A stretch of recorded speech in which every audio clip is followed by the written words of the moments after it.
Assalamualaikum warahmatullahi wabarakatuh. Baiklah, nama saya Sahari Suhana, mahasiswa jurusan pendidikan. Hari ini saya akan memaparkan materi peran filsafat ilmu dalam memperkuat ilmu pendidikan. Dua bidang ini sangat mengikat, saling memberi makna dan saling menguatkan, seperti dua sisi mata uang yang tidak bisa dipisahkan. Mari kita bahas secara mendalam dan runtun. Bagaimana filsafat ilmu mengawasi dan memperkuat eksistensi keilmiahan nilai ilmu pendidikan? Pertama, filsafat ilmu berfungsi sebagai landasan dan pengawas utama bagi ilmu pendidikan. Eksistensi filsafat ilmu menjawab pertanyaan mendasar, apakah ilmu pendidikan ini benar-benar sebuah ilmu? Apakah objek kajiannya? Apa tujuannya? Tanpa landasan filsafat, pendidikan hanya sekadar kegiatan tanpa dasar yang jelas. Filsafat memberi alasan mengapa pendidikan itu ada diperlukan. Keilmiahan, filsafat ilmu menetapkan standar keilmuan, cara berpikir yang logis, sistematik, teruji, dan objektif. Ilmu pendidikan jadi bukan sekadar pendapat, tapi pengetahuan yang memiliki metode, teori, dan bukti yang sahih. Filsafat memastikan pendidikan tidak berjalan sembarangan, tapi berdasar cara kerja ilmu pengetahuan yang benar.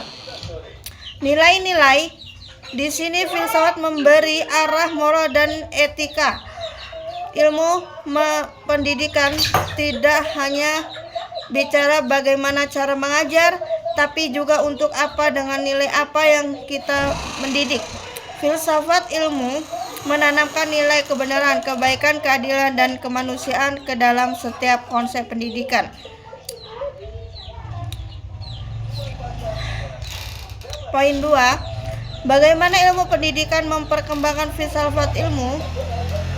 Hubungan timbal balik, ilmu pendidikan juga memberi sumbangan besar bagi perkembangan filsafat ilmu. Pendidikan adalah lapangan uji nyata bagi gagasan-gagasan filsafat.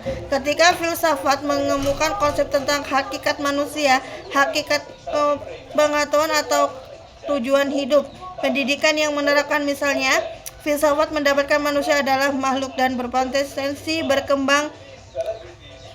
Pendidikan mengubah gagasan itu menjadi kurikulum, metode, dan proses belajar nyata. Dari praktik pendidikan muncul masalah baru, pernyataan baru, dan temuan baru yang kemudian mendorong filsafat ilmu untuk berpikir ulang, memperdalam, dan mengembangkan konsep-konsepnya agar lebih relevan.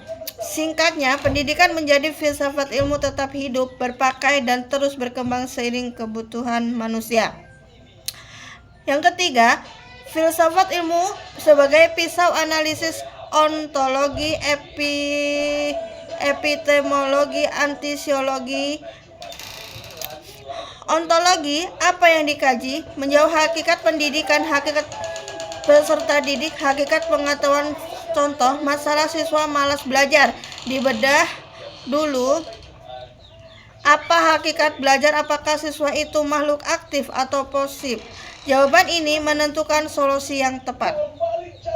Epistemologi, bagaimana cara mendapatkan pengetahuan, membahas metode, cara, dan keabsahan ilmu. Kalau ada masalah metode mengajar tidak efektif, epistemologis membantu menganalisis apakah cara menyampaikan benar, apakah bukti keberhasilan sudah teruji. Antiologi, untuk apa dan apa manfaatnya? Membahas nilai, tujuan, dan kegunaan. Kalau ada masalah kurikulum tidak sesuai kebutuhan, aksiologi bertanya, kurikulum ini dibuat untuk apa? Apakah bermanfaat bagi peserta didik dan masyarakat? Yang keempat, contoh konkret penerapan. Mari kita lihat contoh nyata penerapan. Dalam kebijakan, saat pemerintah menyusun kurikulum merdeka, landasannya adalah filsafat. Ontologi mengakui bahwa setiap anak unik dan punya potensi berbeda. Yang kedua, epistemologi menggunakan cara belajar yang berpusat pada siswa, tidak sekadar menghafal. Antiologi tujuannya membentuk karakter dan kemampuan yang berguna bagi hidupnya. Filsafat ilmu mengadu agar kebijakan itu tidak asal buat, tapi sekadar pandangan yang utuh tentang manusia dan pengetahuan.